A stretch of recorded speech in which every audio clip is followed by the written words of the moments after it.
Hello, good people of YouTube. We got Joshua Wang, the big YouTuber here right next to me. Let's see if I can just do that.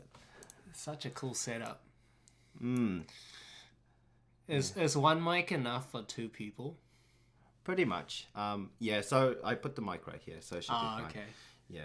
So I'm just showing Josh around the new kind of setup here. He wanted to kind of join in with my live stream today, so just doing that. Hope you guys been all well throughout the week. Yeah, if you guys can't hear me or anything like that, just let me know and I'll probably start moving it around. I moved up my setup just a bit so I can fit two people on the webcam, but yeah, that's pretty much it. Do you get people trolling you saying like mic on mute?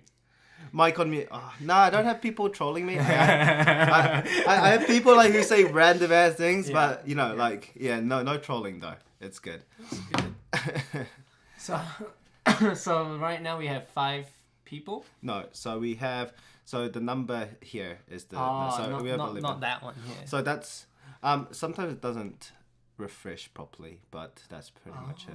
That's cool. So there's 2 types of listeners in my kind of live stream, I guess, in general. So normally we have people that don't really say anything at all and they just listen like a podcast, because I just keep like rambling about random stuff that people talk to me. Then a lot of the people that's talking already in the chat, they're like, what do you call it?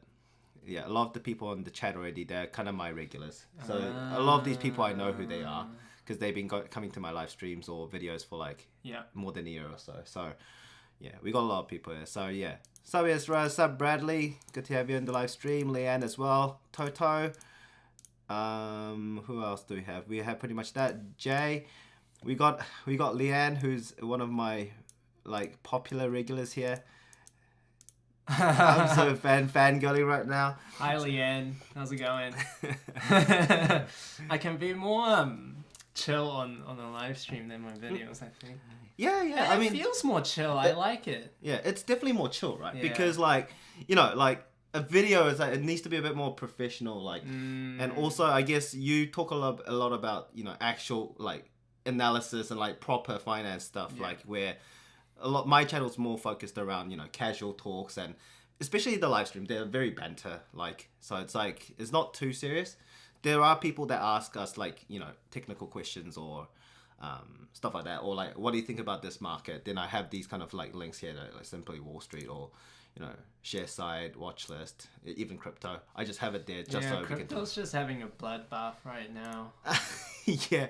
Holy smoke, man. Like today, even on a Sunday or Saturday, it dropped to like 17,000. Like early in the day, right? I think it went down to as low as like 17.6, I'm thinking. Did it? Oh, so it dropped. Yeah, look at that. Oh. Yeah, 17.7. That's just crazy, man. No, that is quite a lot. So that was like back then, that boom peaked around there. So it's hitting the last support, in a sense. See, back to 2018 levels. Yeah, I mean, a lot of people didn't see it, but also a lot of people did talk about like a stock market decline or a, what do you call it? Yes, like crypto decline as well. But I mean, the economy is just not that good right now, is it? No, the economy's really bad. It's definitely really bad. We're going into a recession. Well, we're already in a recession, let's say. But I think we are in a recession. And then interest rates are already very high. Now they're actually not very high. Is it? They're back to normal. You reckon that's back to normal? That's back to normal, man.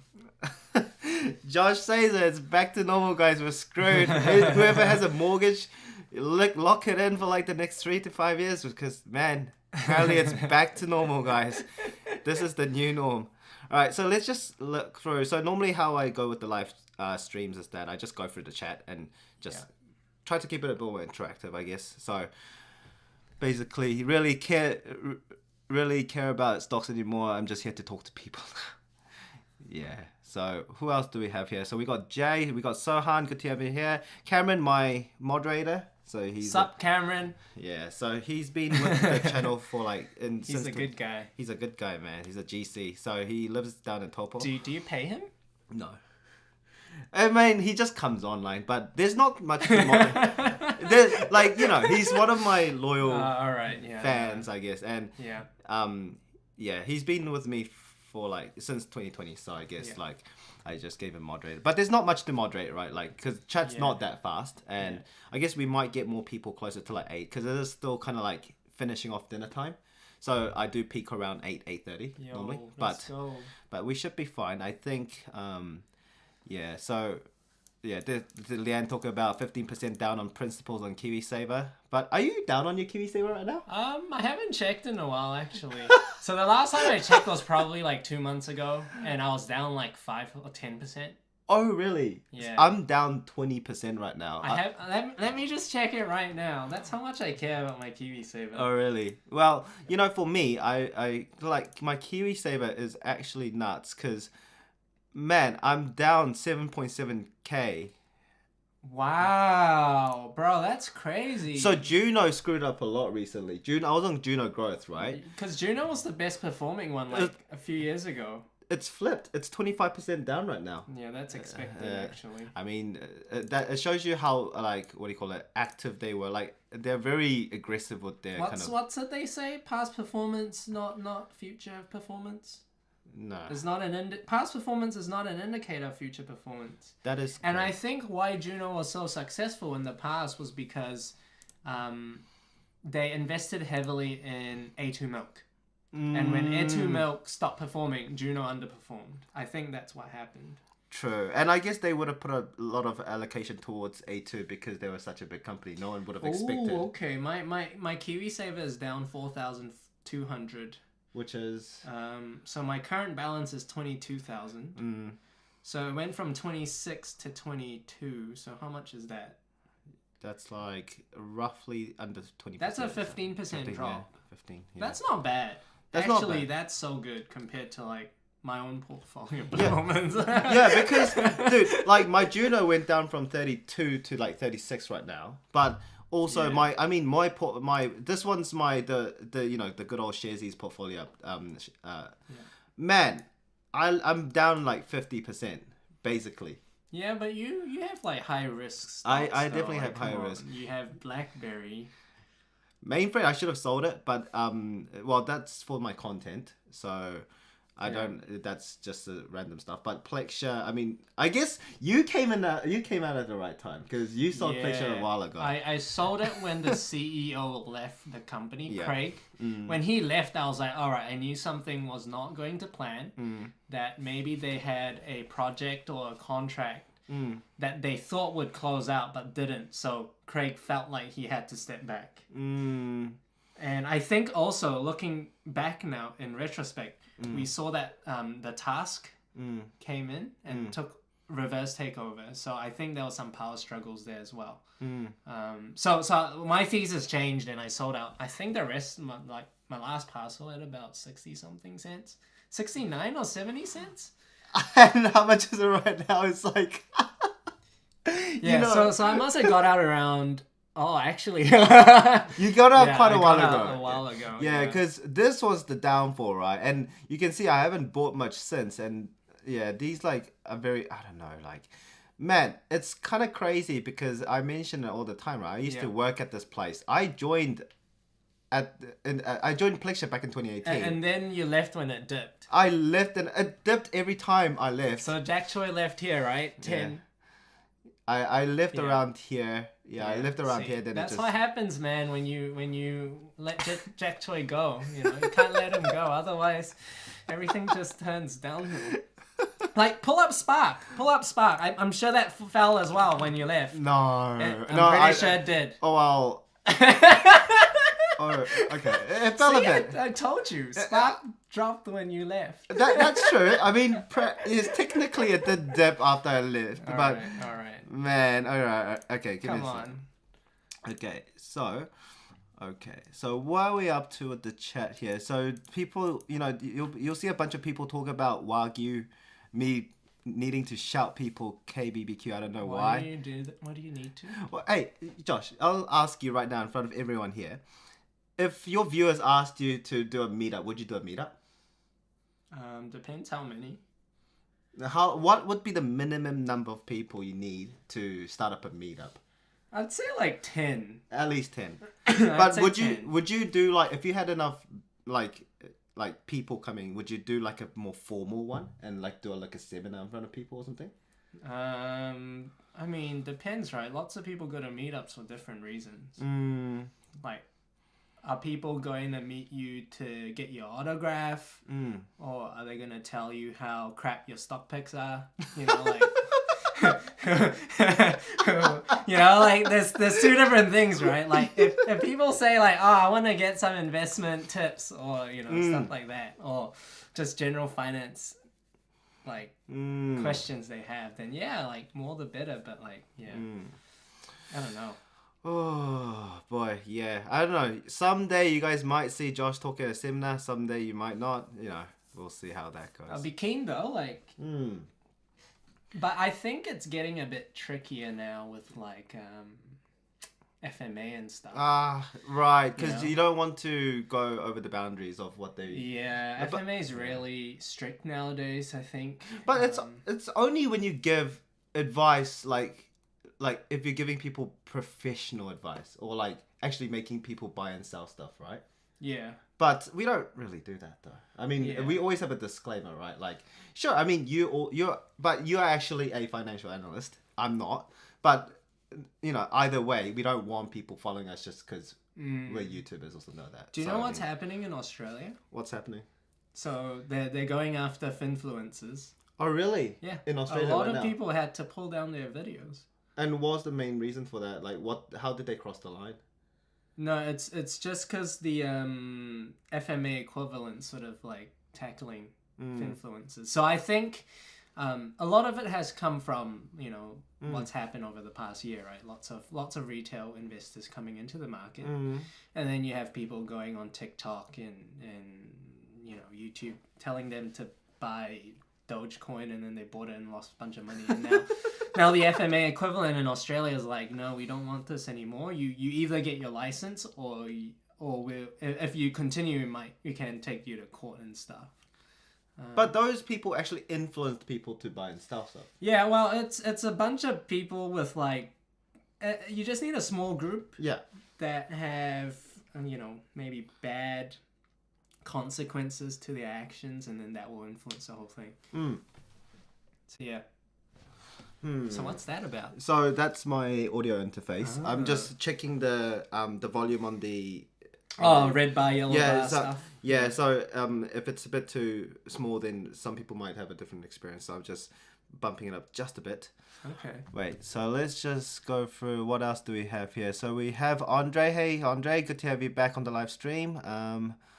Yeah, I think a lot of people might be quite curious why I brought Josh here. So actually, I've been talking about Josh for every now and then since I first started YouTube. I started Till Seven Figures because I looked at Josh starting a YouTube channel like about 6 months before me, and I was just like, oh man, I want to talk about it. But I'm not, I have no educational background in finance or something like that. It's just everything's self-taught for me. But at the same time, Josh was the biggest influence, but also we went to high school together, so yeah, we went to Pakuranga College. Yeah, Pack represents. So yeah, just down the road. Oh, I can't expose your address. Yo.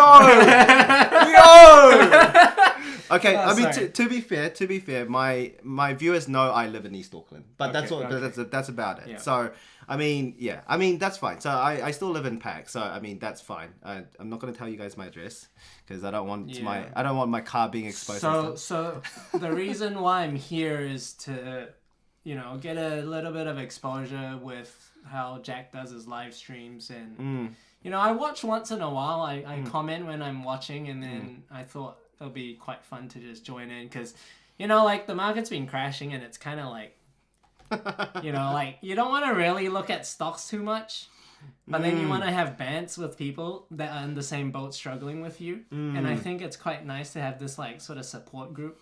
So yeah, that's cool. All right, so that's the behind story as well, right? So we got Josh here, the finance god, with us at Kiwi. We don't have that many. No. We don't have many like finance YouTubers in New Zealand, at least. Like a lot of them died out. A lot of them are quite quiet nowadays. And also, there is a stigma, right? Like people don't tend to like put out too much content when the market's bad, and also people don't tend to look at YouTube or something like a lot when there's a bear market, but they'll look at it like every day in a bull market. You know, Are you describing me right now? No, I mean, Well, to be honest, I haven't been posting much. But you had a lot of thing going on with your life, right? Yeah. Where but also it's kind of hard to talk about things because, like, you're kind of in the middle, right? You don't know if you should be hyping out the stock market, be like everything's gonna be okay, or should you quiet down? It's quite a sensitive topic for some people, I guess. Like, a lot of people might be losing a lot of money, and for a lot of those people, it might be like their life savings or something like that. Oh yeah, for sure. Yeah, so it's never easy topic to kind of talk about. So, I guess that people, like YouTubers, tend to quiet down and like, try to be a bit more careful in a time like now. But yeah. Wait, so Josh, Choiboy begs us to like his videos for monetization, but he doesn't invite us out. I asked for the like. Okay, I asked people, hey, can you put the like button? Can you click the like button? And do I need to buy people KBBQ just because I get them to? I mean, it could be worth it. It could be a worthwhile investment, right? Like, really? If you pay, depends on like.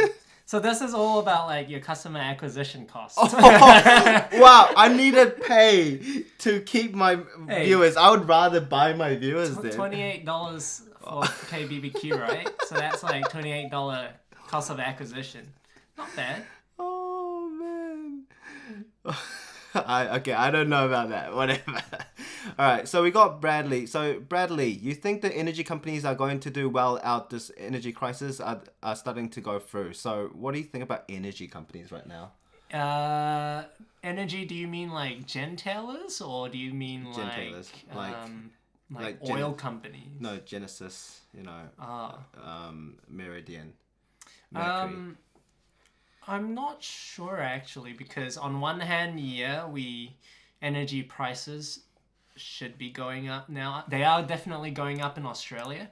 Are they? I know that. So talk about energy retailers or oil companies? Which one are you talking about? Like energy companies? Yeah, like power prices. Power prices. But then at the same time, these companies are valued based on their dividend yield. And when rates are going up, there's definitely a huge headwind. So you can see all of them have been dropping down. And if you look back in the past 5 years, they enjoyed a huge rally when rates went down. So like obviously, you can infer that when rates go back up, their share prices should come back down. It just makes sense. So I actually haven't been playing around with the energy companies because I'm not sure where rates will go in the short term. And I think like there could be headwinds around there. And at the same time, these companies, they are steady dividend players, and there will be a point where like the share prices drop to a decent dividend yield where it makes more sense. But like right now, look, even Mercury, it says over here 4.7% gross dividend yield. That's not very high at all. Oh, okay. You could get much higher yields on other companies out there. Oh yeah, for sure. Like I don't really trust the numbers I see on like Sharesies, for example. But... I know Mercury is quite right. It's about 4.something%. Yeah. So if you probably use the NZX website, that's more accurate. I guess so. But like I guess just for a simple kind of thing right here, like. So like Manawa Energy, that's overinflated because they paid a special dividend. Right. That used to be Trustpower. Oh, so is that Trustpower? Yeah, they changed their name. I haven't been. So they sold their retail part of the business to Mercury, and then they paid out a special dividend. So that's why it's 13%. The warehouse, typical retail group, so retail pays huge dividends, especially when they had such a great year last year. And then my food bags its share price just literally tanked right after the IPO, so that's why they pay 11%, because the share price has come down so much. Yeah. This company. Oh, okay, Marlon. Yeah, okay.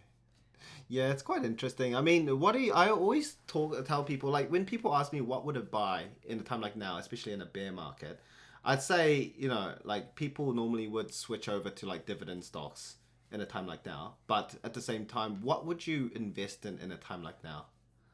What would I invest in? A time like now? Yeah. Would you accumulate more cash, or would you buy out a specific type of stock, or like what would you do at this point in time? So Because I'm a long-term investor, I'm holding for more than 5 years, right? Yeah. Holding as long as I can. Like, I think taking a long-term approach makes it a lot easier for you to figure out which stocks you want to buy. So yeah, think about it that way instead of focusing like what's inflation going to be next quarter or next year. Figure out which stocks are like winners structurally and you know will win after the economy recovers. Right. Yeah. So to be honest, I haven't been buying any stocks lately just because my cash position is a lot lower than I expected to. Yeah. Because like life and stuff, right? Like had to pay for a wedding. Yeah. And actually going to South Africa quite soon. Oh, really? For a holiday to meet my wife's family. So Right. it's like huge expenses, and then like other stuff. I had to pay a big tax bill last year. Right, that's right. And yeah, I wasn't gonna say it first, but since you mentioned that he just got married recently, so you know, everyone, you know, clap some hands for Josh. Married man, he's a busy man now, you know, like. Yeah. I was gonna say that's why you've been pretty quiet, right? You got a lot of things on your hands now. Yeah. You got a lot of things to think about. Yeah, so I guess quite a bit. So, but no, I definitely am building the cash position now, and then like, you know, once it gets to a reasonable level, I will definitely be buying. But like that being said, I could dollar cost average now if I had great ideas. But I'm just trying to reassess the NZX at the moment. Right. Because it's a huge shakeup, and like what's happening now with like inflation and you know, other macroeconomic headwinds. I think the winners of yesterday might not be the winners of tomorrow. Like for example, not financial advice, like just think about the companies that benefited from COVID, like Main Freight, for example. Yeah. Like all the freight companies, they're all benefiting like hugely. Yeah. And I think when your margins come back down, when the supply chain recovers, you're gonna see that reverse. Yeah. Right, and I guess we're already kind of seeing it because I've always said my Main Freight looks slightly expensive. It's always been an expensive. It's always been expensive, but also Main Freight does have a bit of a monopoly around things here and there, especially in New Zealand, I think. Do they? I think so. I don't know. Like, I think I had a friend that worked in the logistics and supply chain. Yeah. They said they did, but I mean, I don't know. We can't really say much, I get that point. Wait, did you actually like talk about someone getting wrecked by FMA? Have you heard of that guy Jack? I've heard about him. You know, he's a TikTok guy, right? He is the TikTok guy. So he was like telling people like what to buy and stuff like that, and I think FMA didn't like it. They actually hit him up, be like, "Hey, can you?" So he just disappeared out of nowhere one day. It's just like, I was like, "Whoa, what the heck, dude?" Yeah. I guess like FMA does, because we don't have a lot of YouTubers here. So it's quite easy to crack down a few that just smack. So I mean, like we have like handful of people, right? Like we don't have that many in New Zealand, but it's quite interesting. Yeah, but apparently got a full actual letter and stuff. Yeah, so there's people here that's following like what's going on in New Zealand kind of social media, I guess, which I don't really follow too much about. But man, so it seems like a lot of people are quite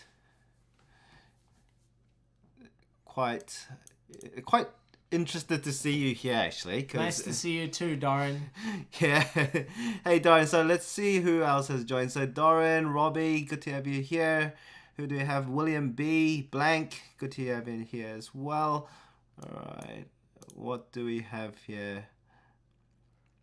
No, so as I mentioned, Ezra is this teenage guy that just comes every video, every live stream. Yeah.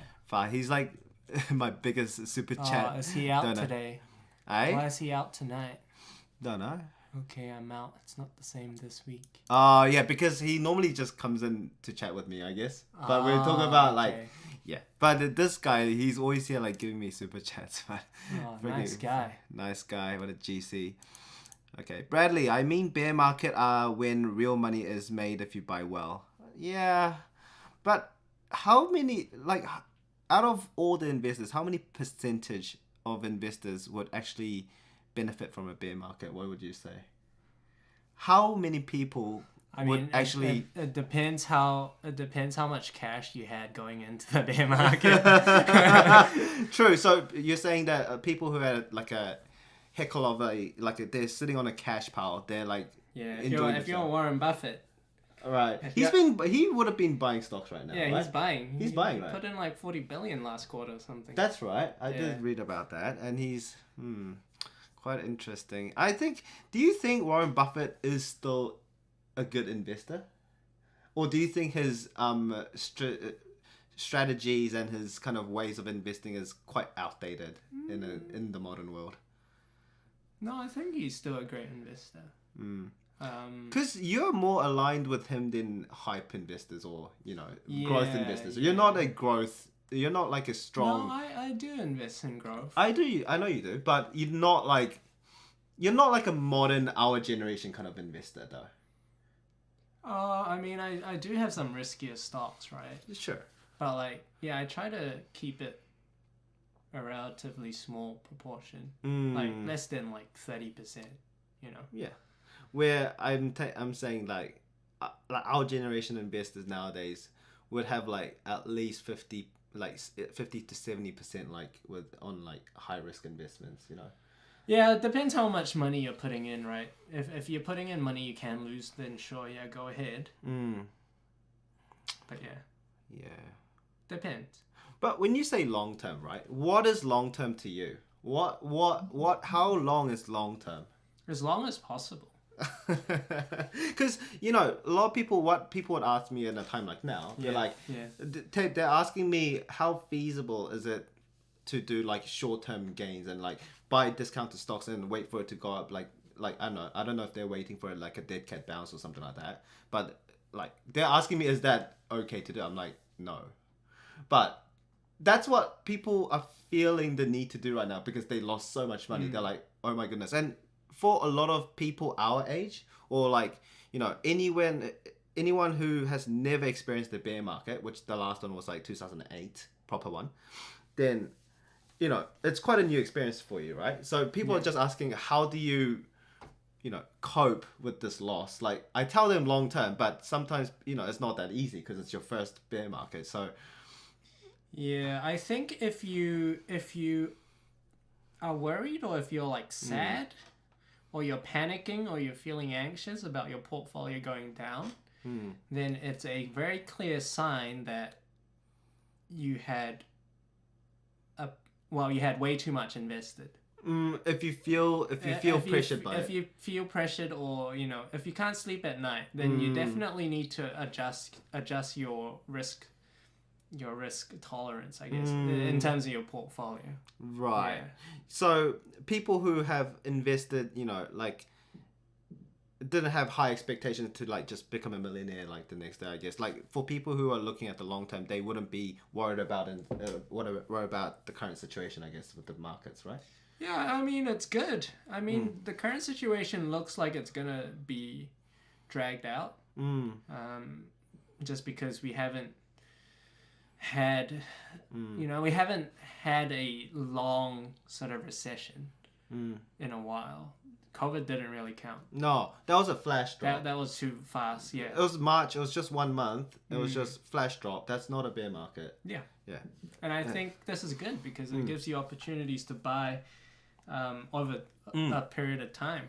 I think it's good. Yeah. Like, I think this is what I'm trying to get to people, right? Because people tell me like the people who don't have the right mentality to be investing in the stock market, people will be looking at it right now and be like, oh, everything's down, I'm at a loss. Where people who are looking for long term, they'll be like, oh wow, it's discounted stocks now. If you thought Meta was a really good investment, it's currently like, I don't know right now, but like it was like half price, right? Be like, oh, I'll buy it right now because it's half price. It's like that kind of thing, right? It's for a lot of people. For a lot of these long-term investors, it would be perfect opportunity to kind of go into the market right now if they ever thought it was too expensive before, which it kind of was. It was very inflated, right? Like, well, I don't know if it was very inflated. You reckon? Meta was always one of the cheaper FANG stocks out there. Right, in terms of the technicals, right? Yeah. So, from a valuation perspective, it made sense, even at 300. based on future growth rates, but now it's at 160, 170 because growth is expected to come down significantly. So yeah, looking back, hindsight, 2020, yes, of course it was overvalued. But like at that time, you couldn't argue that it was overvalued because relative to the other FANG stocks, it was like one of the cheapest ones. Right, I see. How is Meta doing right now? Let's see.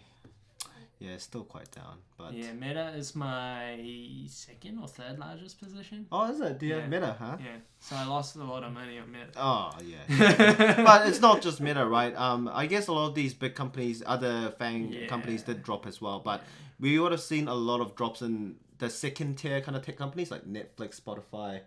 Those guys like did quite a lot. Yeah, they were not as strong. They're not. Yeah, they don't generate as much free cash flow. Oh no, I mean they're very niche markets as well. To be honest. Well, they're not niche. Like Netflix is not niche. I wouldn't say it's niche. Well, for example, Meta would be like what I would say niche, but I guess it's not niche, but it's more like Meta has opportunities to grow their business horizontally into other aspects, like other whole business sectors where Netflix, its main business is still streaming. Right. Yeah, they're trying to get into gaming, right? Are they? I don't know. So what are they trying to do in gaming right now? They make games. They make games? Yeah, like there's like a Stranger Things game. Oh, really? Yeah. Do you watch Stranger Things? No, I don't. Do you? Yeah, I've been hearing about it. It's good. Is it? 4th season's great. Really? I felt like they redeemed themselves because I didn't really like Stranger Things 3. Right. So that was an average season, but then season 4 is good again. So. Right, I didn't know that. Okay. Yeah, see Stranger Things games. Yeah. Yeah, I can see that actually. Yeah. Interesting. Yeah, I guess like this is why, right? Like, I think when people ask me, can you look into a company? All I could do is go through, some infographics and be like, hey, this is what I think. But at the end of the day, if I don't read into it further on what they're going to do in the future and whatnot, I can't really give good. And I guess that's why you didn't really think like going over companies quickly over live streams would be like efficient because you don't get enough context in the company, right? Yeah. I mean, I see some YouTubers do that. Yeah. But they just give very high level Exactly. view, and then they look at the metrics and say, oh, PE of 30 looks a bit above average, and then that's what I do. They look at the technicals and like, oh, it looks overbought or oversold. Yeah, that's what I do. It's not really helpful unless like they know the company, they studied it before. Yeah, so I mean, I guess that's why my live streams turn more into a banter session rather than. But it's I guess. chill, I like it. Yeah. Okay, so let's go back to the chat then. We've been kind of like rambling on ourselves. We got William asking, "Hey Josh, what major did you take in uni?" So I did a BCom honors degree. So I majored in accounting and finance, and then I did the normal 3 years at uni, and then I did one more extra for accounting honors. The reason why I did that was because because it was free. I had scholarship for it, but I ended up like suffering because it was actually a really hard course. Like honors is different level. Like I'm sure you've done that before. Yeah. Like with engineering, honors was like different, right? Honors like was, the 4th year was hard. It was hard. Yeah. Yeah. We had no choice though, because like we have to do honors. Yeah. We have to do a 4th year anyways, but I mean, honestly speaking, uni was kind of useless for me. In a sense, like I'm not even working in the space I studied at the moment. So yeah, I guess like in a way it's good. I met a lot of good people, But you have the paper now. You can go anywhere. Yeah, exactly. That's all that matters. People look at like Bachelor of Engineering honors, and that's about it. And as a consultant, it actually looks nicely on my resume as well. Be like, hey, I have engineering honors. Yeah. Then you're a bit more accountable in that kind of respect. That's good. But yeah. So this guy. My degree helped me. My degree was actually useful for me. I mean, you're working in that space, mate. I mean... Because I kind of needed to do those papers to do my chartered accountant's course. No, that's true. Yeah, that's true. After that, because I think the degree also helped me get the internship. at PwC. Yeah. Yeah. See, the big four, man. I swear, guys, like, I couldn't meet Josh like most days when he was working as an auditor there. Like, That was tough times, man. that was tough times. Tough times. Mate, I could not, like, especially when it comes to the end of financial year, like around like May, June, like I cannot see this guy. May is a tough time. Yeah, May. Yeah. Because I was on like, I don't know if I can say it, but like I was on like publicly listed companies. Yeah. Oh, yeah, for sure. Yeah. So, that was tough, tight deadlines and stuff. But I learned a lot about the business though. Yeah. Yeah. Of course. So, But like, that helps you. That helps Yeah. you right now in your current job, right? And like Yeah. met the management team, went inside to the factories and see how they actually manufacture and Oh, stuff. right. So like when I'm looking at the company now, I actually like have a much better understanding of stuff. But if you were able to get into a lot of insider info about publicly listed companies, didn't that kind of hinder your options of buying? Yeah, yeah. Because So- even if you knew that company is doing really well, it's going to do really well, you can't buy it, right? Yeah, yeah. Oh, definitely. No, you can't have insider information. But yeah, when I was at PwC, I could still buy like stocks like Somerset because Right. we didn't Oh, yeah. audit them. Right. But anyone you audit or anyone your company audits in general. Anyone that PwC audited is a no-go. Okay. Yeah, Right. yeah. So I couldn't buy Oceania Healthcare at that time. Oh, right. And you started buying it after. yeah, and right. then I did. But that's all right. Yeah, Oceania. that's all right. I No, swear. actually, I had Oceania Healthcare before I joined PwC, so they let me keep it. Oh, did they? Yeah, so I bought it like in 2017. No, that's because you bought it with no insider info back then. I guess. No, before I even joined as a full time. exactly, so exactly. They let me keep it. I mean, they wouldn't make you Yeah. sell anything. You just can't buy it anymore. I guess that would be. Unless you become a partner and then you're like lead partner of the Oceania audit. Yeah. Oh, then you can't. But like, I mean, it wasn't much. Like, true. yeah. All right. So yeah, okay. So we got a few other. The Berkshire Hathaway. Leanne loves. She loves Berkshire. She loves her Berkshire, but she's sad it's down. Like she thought it was gonna be a safer option, but you can't. It is much safer than Yeah, it's safer. most other stocks. But you can't escape from the market down. If it's a bear market, you can't escape. Yeah, that, the right? best thing to do in the bear market is just hold cash, right? Yeah, and you buy up these discounted stocks, right? The mistake, I think, but you know, that in a sense, like when we say buy it up when it's discounted, I think a lot of people start to like play, like they try to time the market, right? They're like, oh, I could buy it right now. It's already 50% down, but oh, maybe it might go down another 10-20%. They just wait. But what do you think about that? Like, it kind of causes a bit of bad habits for some people because they're just waiting. And some, I guess, in the future, in hindsight, people might be like, oh, I should have bought it back here, but man, I missed it because I was being greedy. So you'd say like DCA would be like the safest option, right? I'm more of a DCA kind of guy. Yeah. Yeah, I'm hopeless at timing, as you know. Your Kogan. Oh yeah, Kogan was a bad one, but that was a thesis that I had that didn't play out. So I'm fortunate enough it was a very small position. Yeah, I think Cameron had some Kogan as well, but oh yeah, he even asked it about it. He's like, thoughts on Kogan. I knew it. Yeah, Kogan. So my thesis when I bought into Kogan was that because of subsequent lockdowns in Australia, they should be able to benefit, but then subsequent results showed otherwise because their inventory levels were way too high and they had to discount way too much. Their gross margins fell, and they were making more sales, but the profit was gone. Right. See that bump in COVID? Yeah. And then subsequent year, it just fell. Just fell. Like, it was a bad. Even revenue stopped growing at one point for the But past. revenues increased like maybe 2%, I think, yeah, or something like that, and then it the margin just completely collapsed. Oh geez, yeah.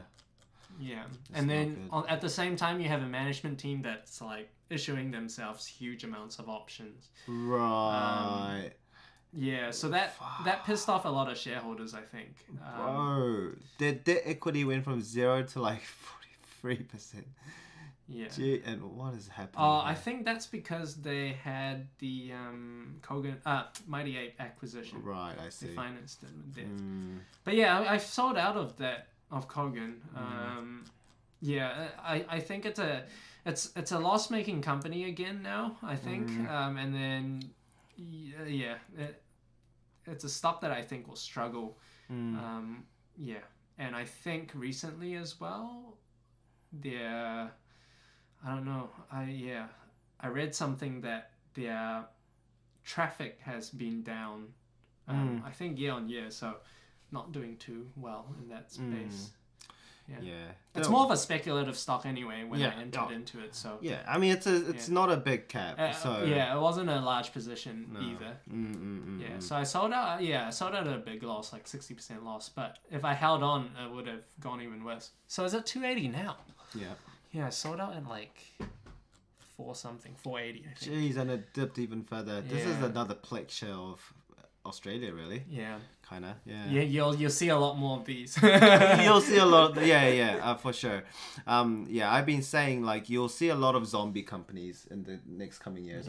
I'd say so. Well, at least the ones that doesn't really manage their debt really properly and their financials, they're gonna struggle with rising interest rates. Really.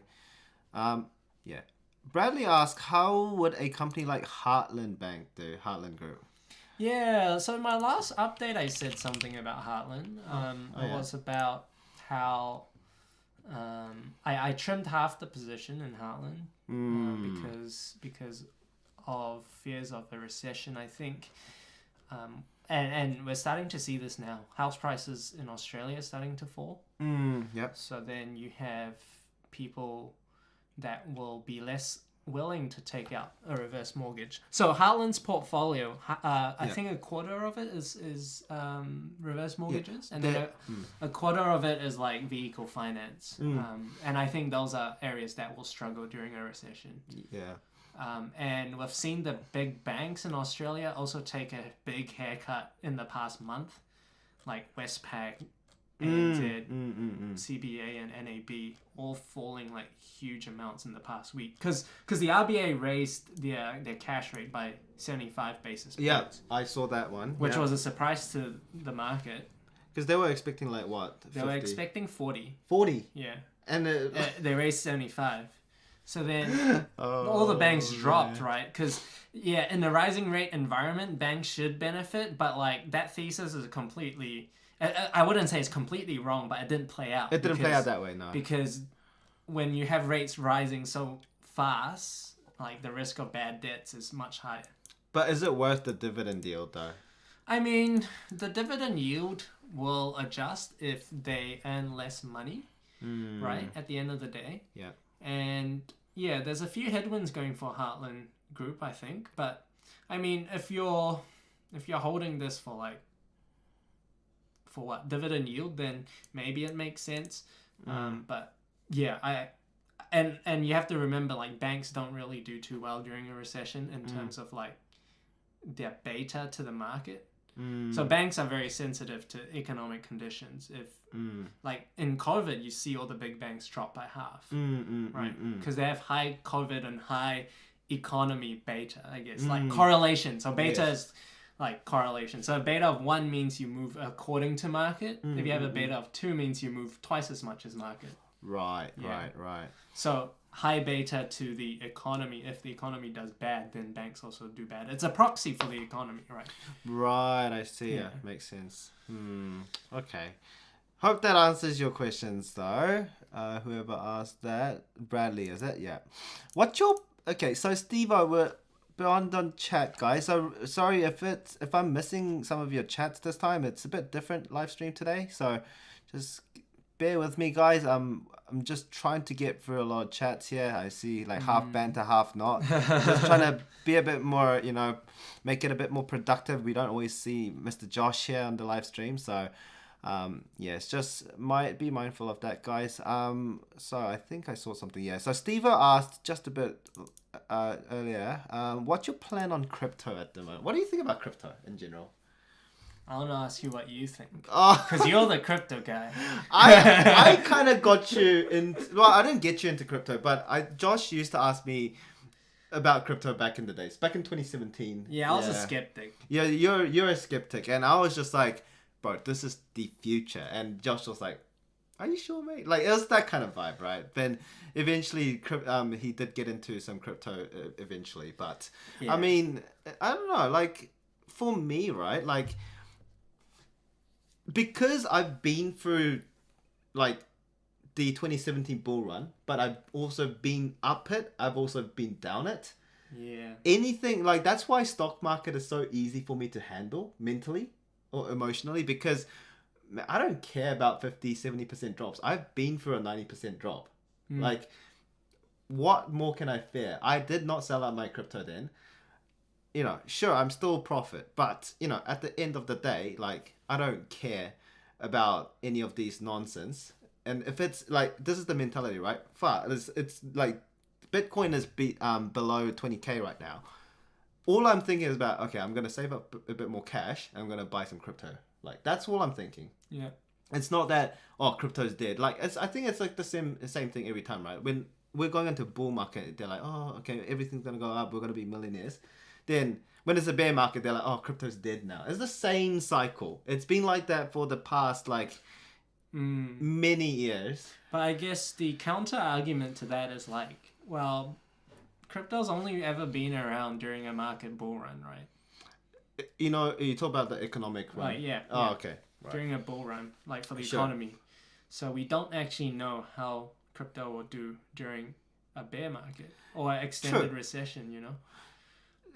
What people were expecting crypto to be like, you know, I guess it is kind of outdated kind of statement, but they used to say it's the second, you know, digital gold. That's what they kind of sold Bitcoin as back in the days, right? And sure, like, it has similar aspects, like it's a deflationary kind of mechanism, sure, but you know, but I think you're right there. Like, we don't know how it's going to handle in a recession, but right now, a lot of people who are pro crypto, they'll be thinking that crypto is going to be going up in a time like now. Yeah, but it's not. But it's not. It's dipping just like the stock market. Actually, it's actually dipping a lot more than the stock market. And this is what I've been trying to tell people, right? It's like, the faster it goes up in the bull market, the faster it can come down when it's in a bear market. Like, it's very simple, right? Because people will sell off the profits on things they made the most profit on, and they'll rather keep the ones that's been, you know, a bit more steady and stuff like that. Yeah. So it's just normal to see a massive sell-off in the crypto space compared to the stock market, just because it is a... Oh, yeah, for sure. Oh, yeah. But I think people weren't expecting it, in a sense. Like, I also think there's a lot more speculation, for sure, in crypto markets. But yeah, my plan on crypto, so I have crypto in the portfolio, but it's always been part of a diversified portfolio. Like, I never went in too hard in a particular coin. I have some Bitcoin, but I hold mainly the exchange tokens. So I've talked to you about this before. I've bought Binance before. I previously also had KuCoin tokens. But I have quite a bit in stable coins now. Just because I think it's not over yet in terms of the bear market. I think if the economy is an indicator of, you know, future direction, I think there's more pain ahead. Yeah. So just be careful, I think, and diversify yourself. I think that's the smartest thing anyone can be doing now. I think I'm pretty similar on that case. Like, I think what people are doing with the crypto market, because, you know, like, they use things like, oh, because I'm young, I'd use all my money I have right now to make this one-time kind of opportunity in crypto, which has potential to make you a millionaire. Sure, but I think when people do that, they don't think of the downside of what if it does not do that. Are you screwed? Like, I think it's a good time to learn how to diversify and actually like be a bit more sensible with how much you allocate your money to certain investments. And I think a lot of people might have felt that in the recent days to months, really. Like, it's not a pretty sight, isn't it? It's like, Yeah. it's a straight up. This is what you call a bloodbath. This is the bloodbath I used to see back in 2018. Yeah, I remember those days. Yeah, because that's when you kind of joined. I remember those days. Yeah. It was hectic days, and those are the days. I talked about it once. I seen my crypto portfolio go from 250 down to like below like 50K in like month.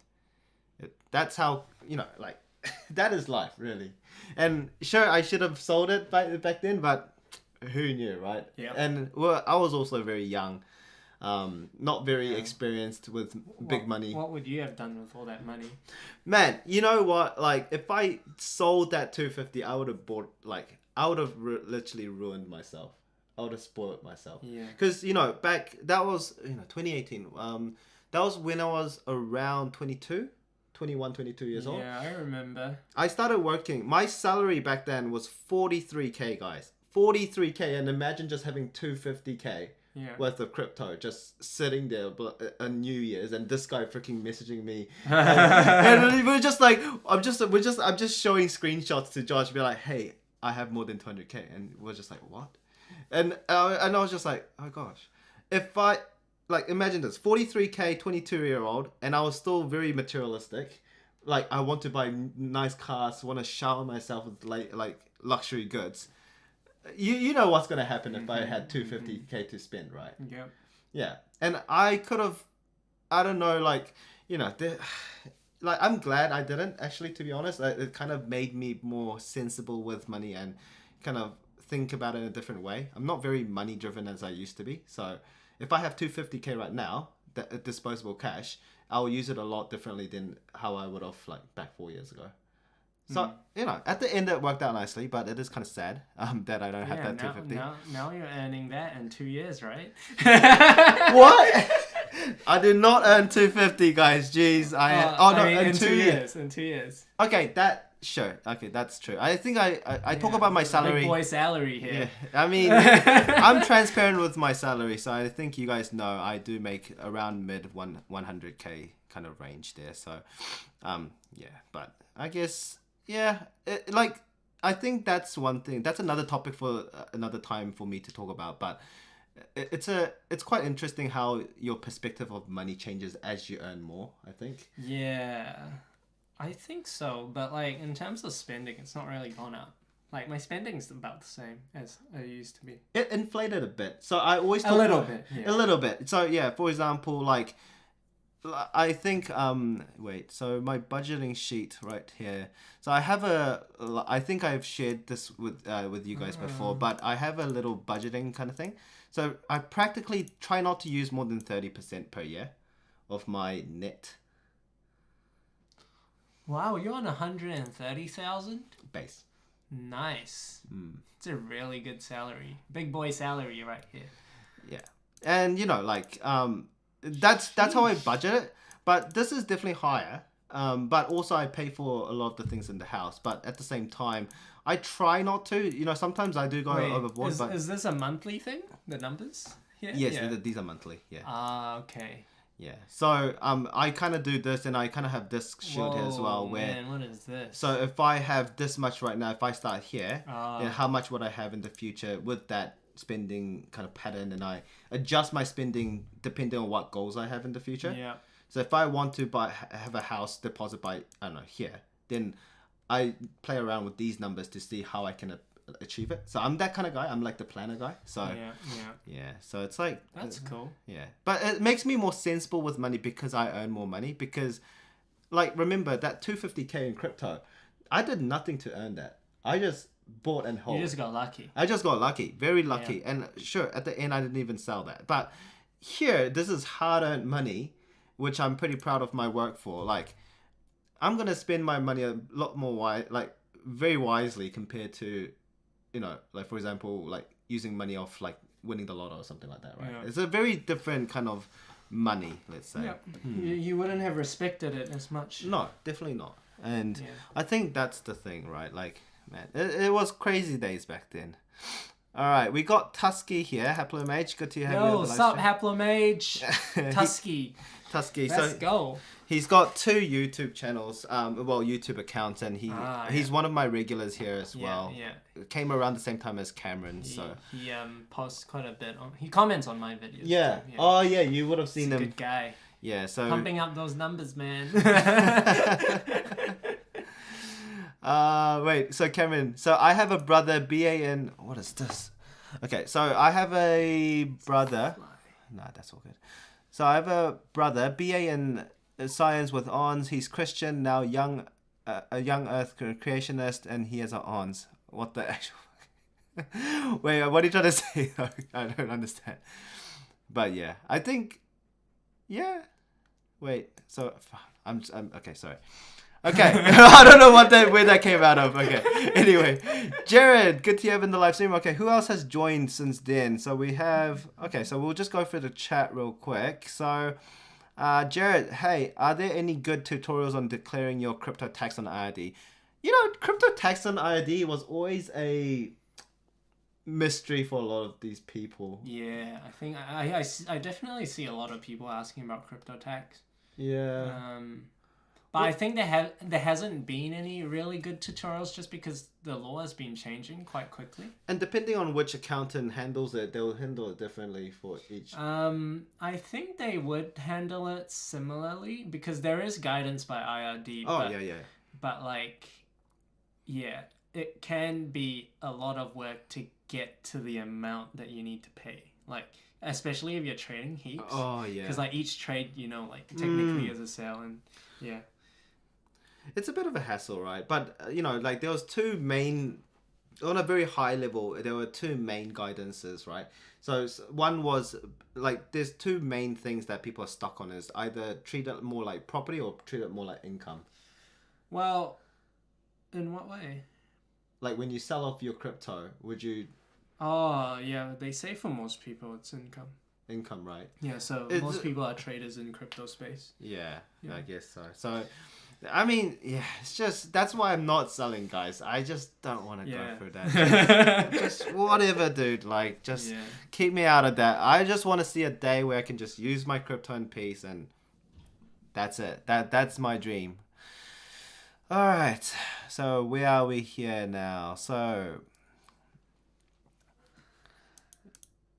wait. So Cameron says, what do you think of Jack's random prediction on Sky TV? What's your prediction? So back in, I don't know if, I think it was last year, right? 2021. Yeah. I did, how the brokers do a 5-pick for the year? Yeah. And you do one every year as well. Yeah, like it's on ShareTrader forum.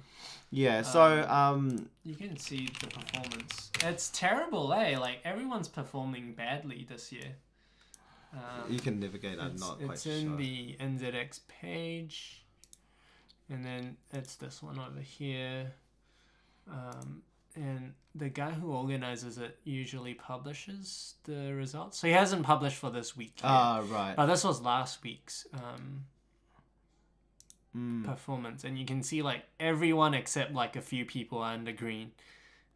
Oh, really? Under red, sorry. So, look at that. Only one person is like green and another person sort of like break even, right? Oh, and the rest are all like in the red. So you can see how badly this market is performing. Oh, that's when you know you're in a bear market. You just cannot win at this point in time. So yeah, I'm actually pretty high up here, number 19. Oh, you JW Invest, let's go! I am only down 10% this year. I should try this next year. Yeah. That's funny as. Because, so I did my own version in one of my live streams, I think. Or I think it was a super video. I said Sky TV last year, 2021. And it actually was the one that improved my average. Yeah. And... What were your other 4? I don't remember. I think it was like Plexure, like 8-2... Sunlight, Sky. Oh yeah, so you would have been down heaps. Yeah, I would have. Because A2 and Sunlight is just They both. I should have not put Sinley in A2 because they're They're coupled. just getting killed, yeah. Because they're It's high, coupled. high correlation. Yeah, very high correlation. I should have not done that. So I know to split it out a bit next time. But I said Sky TV and that. What were the other ones? Plexure. Oh, I think yeah, Heartland or Oceania, Okay, something like that. so you would have got killed. I got a cook. I got wrecked. But you know, like who? Yeah. But Sky TV was different because they had a lot of change in the business prospect, like how they. So what was it at year end? I think it jumped before the end of the year. Yeah, so it was like. No, just go back 1 year. Okay. December, right? Yeah. See, I was already high up, so it's actually dropped. But this is 2021. Oh, you mean last year's? Last year's one. So okay. I said it like all the way down here, like okay, here. Yeah. Last year was a very good year for Sky TV. Sky changed their direction of how they do business. They're in the broadband now. Yeah, well, broadband, the bundle wasn't really a moneymaker for Sky TV. I think it was just more to get people onto Sky. Yeah. Eventually, the company itself still revolves around their their legacy product, which is Sky. Yeah. Well, I don't know about that, but I'm quite confused though. Like, I don't know what I'm quite unsure what they actually do now. Like, so there's still the legacy business, but then they also have the streaming one. What's it called? Was it Neon? Yeah. Is that Neon? Is Neon okay? I just don't. It shows you I don't really watch anything in New Zealand, like, to be honest. But is that Sky stuff? Yeah, Neon Sky TV. Neon TV. So that's Sky, is it? So that's like their streaming service. And Right. then so they bundle up stuff now. But the reason why I think they've sort of stabilized was because they had very good cost-cutting measures. So they managed to actually deliver pretty decent EBITDA relative to like their valuation now. But yeah, going forward it'll still be quite tough because you obviously have a headwind to revenue growth. And I think during a recession, people cut on their subscriptions. That's what's happening in Australia. There was a survey that found like, I don't know, a decent chunk, maybe 1 in 5, sort of cutting out their subscriptions with, like, for example, their gyms subscriptions and their streaming services. So, could have some headwinds there during a recession. Yeah, Sky was a very random pick out of the 5 and good one though. Last year. It was last year. It was a good one. I did not expect it. I thought Plexure or A2 would recover, but A2 went to crap. Didn't do much there really. I mean, yeah, it was pretty bad for all. A2 was a bad year last year. It was a really bad year. I had that in my picks too. Yep, I know. But I've never actually owned the stock, so. I never owned it. I only bought it once because of the content, but buying stocks for the content. Buying stocks for the content. That's. I mean, you can see how much I put in. Not that much, but later on, if the content does blow up, I'll probably put a bit more. Wait. So, Jared asked, "Are you guys gonna make any tutorial on filing your crypto gains?" I'm probably not gonna go that deep. My channel's not really focused around that kind of details, to be honest. But I don't know about you. No. No. Yeah, it's a tricky topic, but also mainly because it does depend on like who is filing it. It will be a very different experience and how you kind of tax and stuff like that. So I'd say like just talk to an accountant. That's probably your best bet, I think, to be honest. Like, yeah. I mean, like if we do ours, it's just I guess it's not an easy topic to cover like generically. So yeah, I'd say talk to accountant for that. It's probably William B. Thoughts on Fletcher building that dropped heaps recently. Fletcher's an interesting one. I've been keeping an eye out on it. Its share price has dipped quite a bit, like 40%. Yeah, 1 year, 38%. Oh, jeez. Oh, yeah. But I think the reason is because this is a leading indicator of the housing market, in my opinion. They hold a lot of power in the housing market. Oh yeah, New Zealand. Yeah. They stock up the jib. There's a jib. There's a jib shortage. These guys are the ones that supply it to all the small and medium ones. They're the one who stock it up. So they have a 94% market share. Yep. Yeah. So they're basically a monopoly in jib. Yep. and people are importing it from Thailand now. Yep. That's the alternative right now, right? Yeah. So Simplicity they're building like a bunch of houses for the Simplicity Fund. Yep. And then they decided not to go with Fletcher's JIT product. So they're trying to boycott it, like, pretty purposely. much. And then a bunch of other builders also asked Simplicity, how they get their plasterboard, because it's plasterboard, right? Technically, it's not JIT. JIT's just their branding. Yeah. But yeah, and then then Fletcher came out and said they'll boost production next month. So yeah, I think some of the headwinds is coming from that. Fletcher is getting a lot of bad press. I think this is bad press for the company. And I also think that the share price could be a leading indicator of the housing market. So even like companies like Somerset, which is highly levered to the housing market, has also dropped quite a bit. So very, very interesting indicator. I think something to keep an eye on. And I guess as the share price drop, would they increase their dividend further? It's kind of on an uptrend though. I mean, dividends always aligned with earnings, right? Right. So if earnings go up, then and also payout policy. Yeah, but this is the reason why technicals won't always cover the best. It won't be the best factors to factor in how well the company's going to do in the next year or two. Because sure, their financials might look okay right now, but you got to look at the bigger picture, right? Then you have to look at future growth as well, because Fletcher's had a really good year last year, right? And they'll probably have a good year this year too. But going forward, as the housing market, goes into a bear market, I think Fletcher might struggle. It's a negative loop, right? Yeah. It feeds in, and you get the hit of the negative market aspect. It's not easy, I guess. All right. Yeah. So next one. What are your thoughts on CBD? Are you going to ask me about Canna South again, guys? I told you so many times. So Canna South, I've been so salty about Canna South since the referendum days, honestly. Why? I don't know, like people like referendum equals Canna South kind of thing. Like, that was completely rubbish. That's rubbish, right? Like, and I've said it's rubbish, and it's just a meme that follows me. So some of the regulars, they just keep asking, how's Canna South doing? Oh, okay. So yeah, definitely has not changed anything in that aspect. I still think it's weird. Oh well. Okay, you're missing 80% of the chat. Sorry guys, it's not easy as having a guest up here. Hey man, you gotta scroll up. You just missed some. Oh come on, man, dude, we missed so many. HGH to the moon. Oh yeah. Haplomage. We already talked about Heartland. So this guy looks back at the replay. So next. Yeah. So down 60% on Kogan. Sorry, man.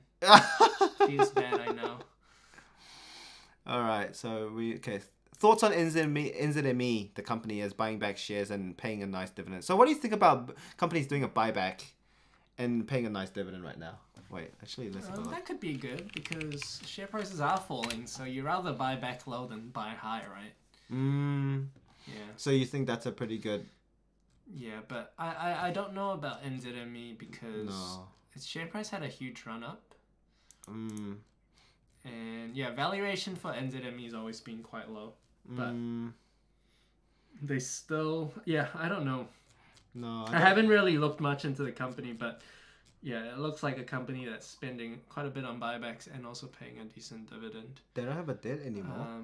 But there's a big US fund that has a stake in NZME. Really? Has a big stake in it. Wow. I think I saw some of their disclosures that they were reducing their ownership. So if you go ownership, maybe you can see that. Yeah. If they're big enough, they'll be in the top here. Yeah, Osmium, I think that's the one. They're US based like value fund, I think.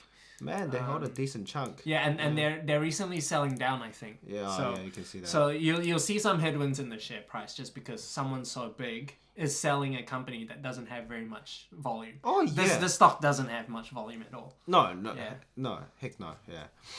Yeah. It's not a company I know much about, to be honest, but financial looks like I'm just not very familiar with this sector of the market, like this media kind of sector. I'm not really big on it. Not really my interest either. But yeah, NZME is a tricky one. Okay, Wait, so Tusky says, Choiboy, you've used the advocate for concentrating your portfolio. I criticized you a few times for being under-diversified. So that's true. I mean, I guess, so Tusky was one of the people who always said I'm very not so diversified. Oh, yeah, The, definitely. the main thing is because a lot of my private shares are not on here. So as we say, we don't like to show everything on the internet. It's probably not a good idea in the first place. So this is a very small portion of what I have. So I guess I wouldn't say small, but it is on the minus side. So yeah, and the whole reason why I bought more higher risk and aggressive stocks is because this is my aggressive kind of part of the portfolio, where a lot of the safer options are either in cash or in other investments which are more dividend focused and whatnot. So a lot more dollar cost averaging. So this is your YOLO fund. This is my YOLO fund. So I think that's why I don't really care too much if it's 50% down. If this was everything I had in stocks, I would be crying right now, because like imagine having a 130 salary and only having 10,000 in stocks. Like that's sad. But just this is not everything. That's why I tend to be a bit more ballsy with this one, and also that's why you have not seen me put money into this portfolio for a good year and a half now. Why, at least I think the last lump sum was back in like early last year. So there's a good reason why I don't put more into this. What's your cash allocation now? Cash allocation, it is roughly around 20%. Oh Yeah, 20. pretty good. It's pretty good.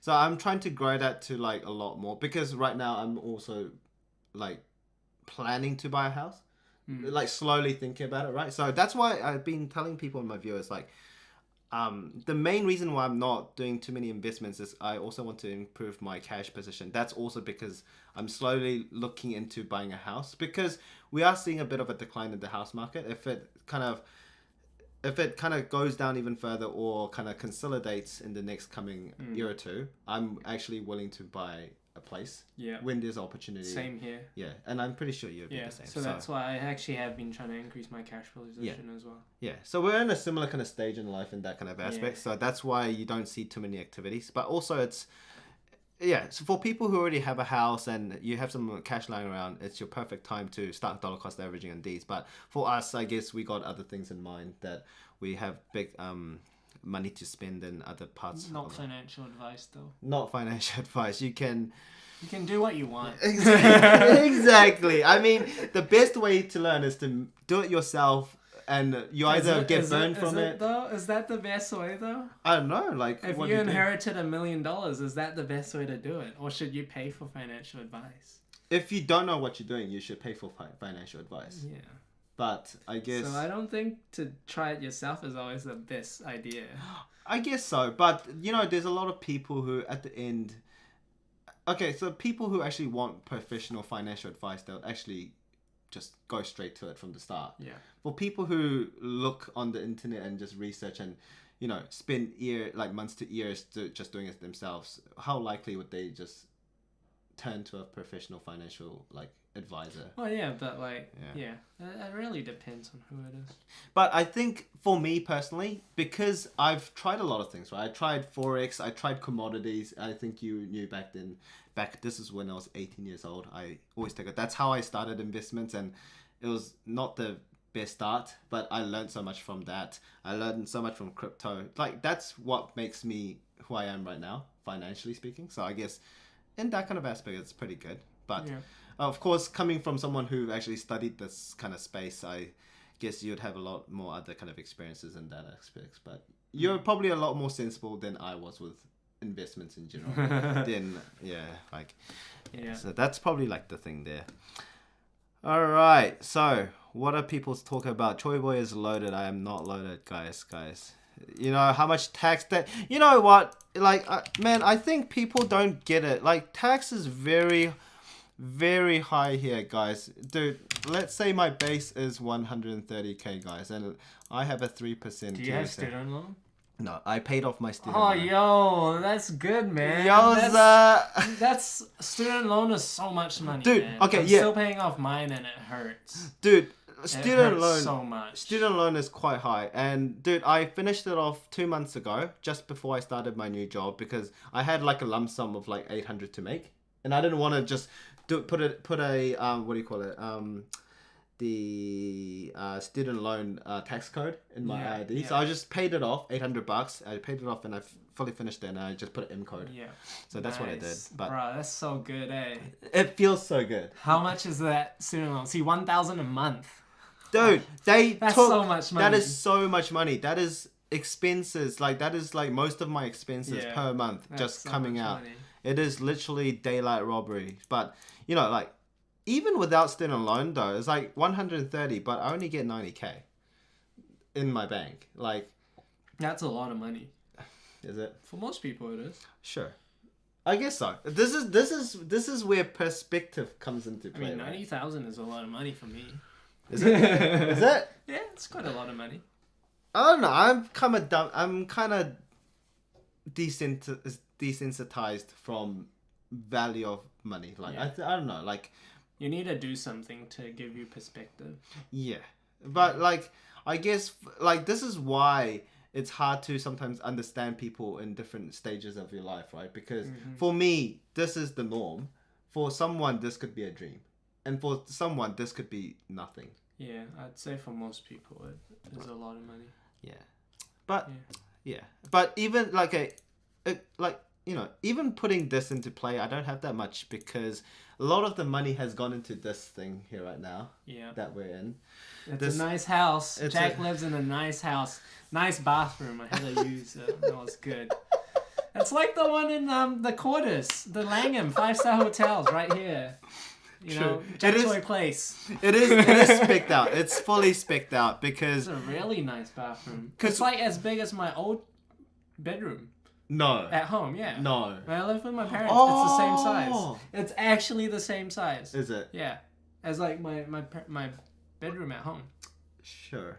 I mean, yeah, my old room was very small as well. But I mean, now you're living the fancy life, man. It's almost, I used the whole top floor myself. Have you done a room reveal to your viewers? Not really. I've done one on my other channel, Choiboy channel, but not on this one. Yeah, you better get on with the chat, man. People are waiting.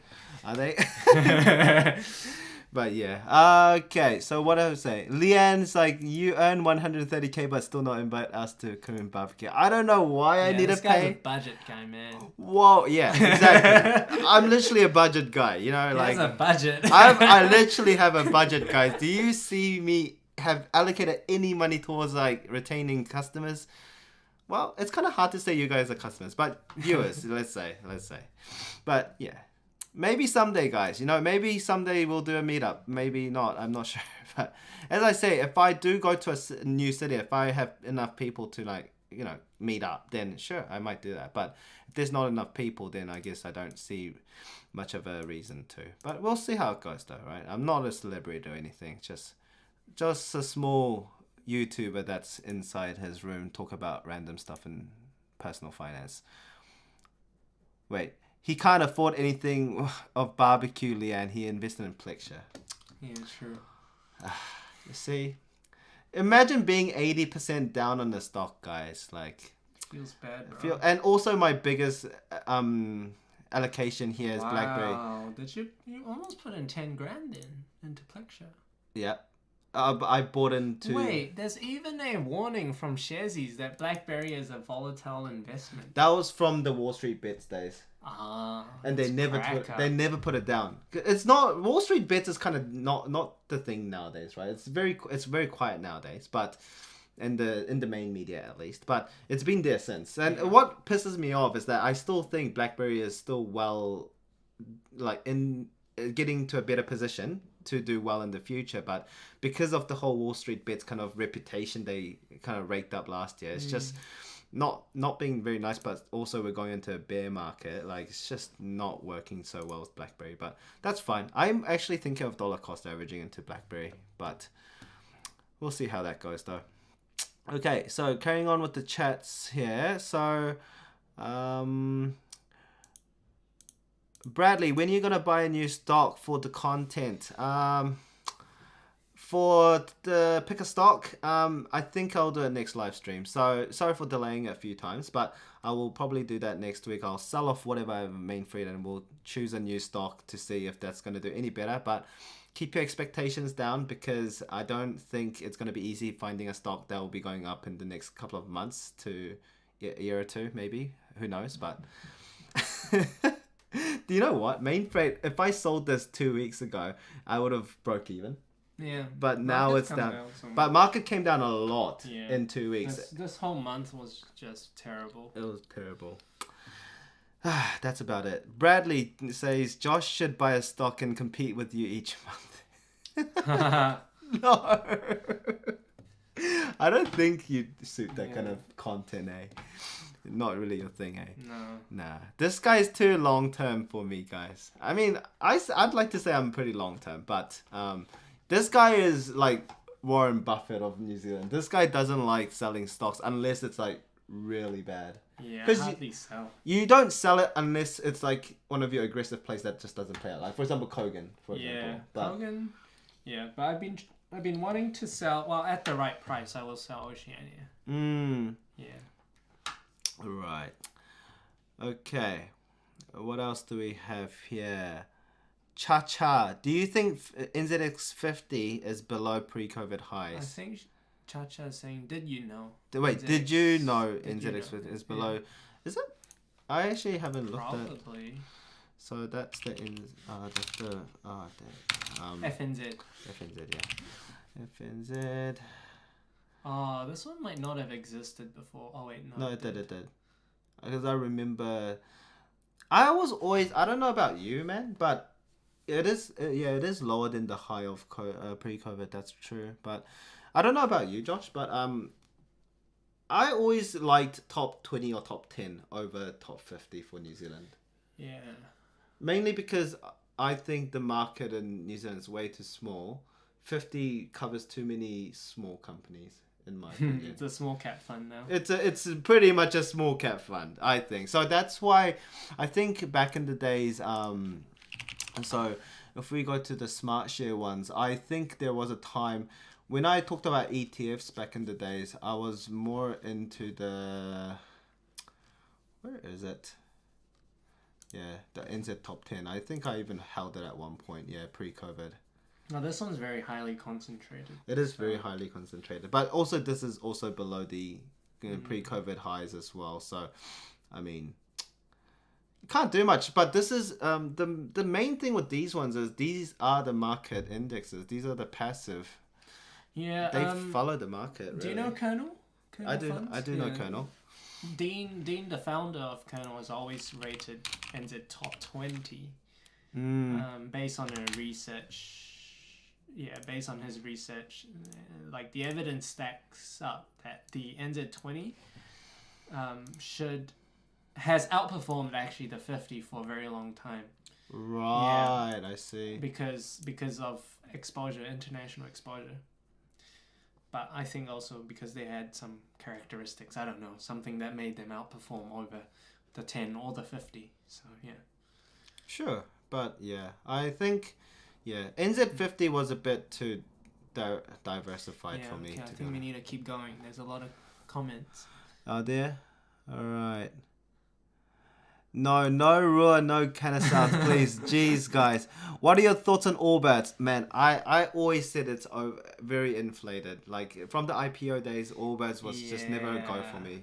I know Hatch was promoting it heaps. It was promoting it like crazy. They're like, oh, you can buy Allbirds from Hatch. Yeah.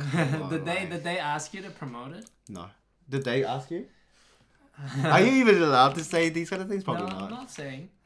But I mean, guys, come on, man. Like, it IPO'd at around 24 or something. I don't know, something like that. But, jeez, they made good money, like the people IPOing it. Yeah. The Kiwis, so. Happy for them, I guess, but. It's, the valuation is still. It's not a profitable business. It's not. So, yeah, I never understood it when it came out. I never knew. I never saw the reason why they had to IPO this. Yeah. Like, I mean, it's a shoe company, right? At the end of the day. How are you gonna make no, like And it's like recycled materials. it's such a niche It is part very of niche. the like fashion or shoe industry. I don't know. Yeah. Like it's a very risky investment, but because of the fact that it was like a New Zealand company, a lot of Kiwis were quite hyped about it. Yeah. But you know, just because it's hyped, it doesn't mean it's gonna go up in price. And normally, what I say is, I tend not to participate in IPOs because they are normally very hyped out in this kind of era. Like they're very hyped out in my opinion. Even Snowflake was very hyped out when it was IPO'd as well, and that actually is a very great product. I use it daily in my workplace, but you know, even then I knew it was way too expensive back then. And it's the same thing, right? Like I tend to keep away from IPOs because there's so many media manipulation. And also, see, like, just because Hatch is one of the most respectable kind of platform for US stock market in New Zealand, if they're promoting something, people with no idea would be like, that's a good investment. Yeah, I think it was unfortunate for the people that got in.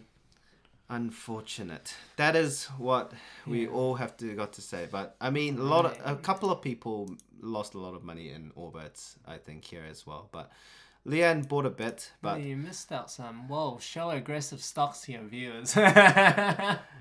Yeah. Aggressive stocks. Bro, why are you showing your aggressive stocks? I mean, this is the same stocks you see for the past, I don't know, year now. Like, guys, there's nothing new in my investments, eh? Making him cry is the goal of the entire stream. We've been close, very close. Have you almost cried? You know what? I would have, honestly, if it wasn't for the crypto experience back in 2017, I would have cried. Okay.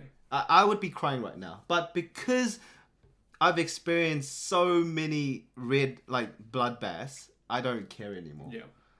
Like, even when I was 18, when I was doing Forex and commodities, I saw $8,000 of my cash just disappear when I was investing with some of our mutual friends. Oh, yeah. Yeah. You know what that happened. Yeah. And I made money at the end. You know, I did one lucky last trade that made me a jackpot. But for the first 2-3 months with them, far out, it was freaking hectic. And imagine just losing your life savings as an 18-year-old that I just built up, you know, doing summer jobs and like tutoring people. Yeah. I mean, because I've experienced all that, this is fine. So you're not going to see me cry. Unless you break my heart like my ex-girlfriend. Oh, wow. How long ago was that? That was like 3 weeks ago. 4 weeks ago. Oh, shoot. I didn't know that. Sorry, bro. You know. What's her name? I am not going to share her name on live stream. Alright. That's how you make me cry. You go out with me and you just kick me. That's how you do it. How long was the relationship? Not long. Under a month. Mate. You'll be fine. Mate. I invested a lot of effort into that. It's okay. Oh, no. It was very emotional, a lot of emotional investments. Emotional investments would make me cry. Alright, next ones. Okay. Sorry, I would love to see you cry. You're not going to see me cry, mate. Mate. No. Bradley, think house prices are going to get worse? I personally think so. Yep. I think so. Yeah, rates going up never go well with house prices. Generally speaking, they kind of go in opposite directions. So as long as you see rates going up, you would either see it consolidate or falling house prices. I mean, but as I mentioned, it comes back to the same thing. Like, whatever goes up fast can potentially come down very fast as well. And New Zealand house prices did inflate quite a lot in the past years. For that reason, it's kind of hard to say how long it's going to fall for, but I think there is plenty of room to fall even further. And that's why her first home buyers would be quite interested in the market nowadays, because they are seeing these falling markets. So that's the thing with house prices. Cameron, with Jack not being licensed, we can't pay him anything. Not that we'd pay him anything if he was licensed.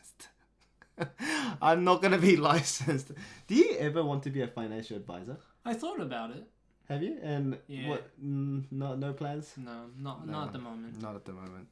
But, you know, just if you want to know what this guy's thinking, just head over to the channel. I have it in the description below, guys. So or you can just message me on Instagram. Yeah, or you can message him on Instagram. Oh yeah, not to mention, if you do follow Josh's Instagram, there are a lot of scam accounts. Man, there's so many, man. Yeah. Every week, like, someone will message me saying, like, oh, there's a new scammer on the run.